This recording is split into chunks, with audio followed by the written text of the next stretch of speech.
Good morning সবাইকে। দিনটা ছিল কোজাগরি লক্ষ্মী পুজোর দিন।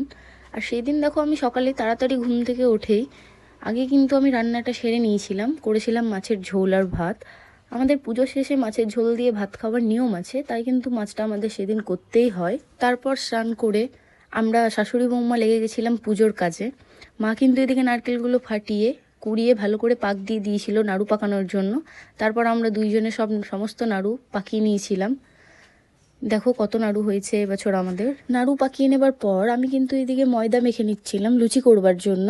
আর মা কিন্তু গুড় পাক দিচ্ছিল, খইয়ের ওপর গুড় পাক দেবার জন্য। দেখো খইয়ের ওপর গুড় দিয়ে দিয়েছে। তারপর মা করে নিয়েছিল সুজি, কড়াইয়ে ঘি দিয়ে সুজিটাকে ভালো করে ভেজে নিয়েছিল।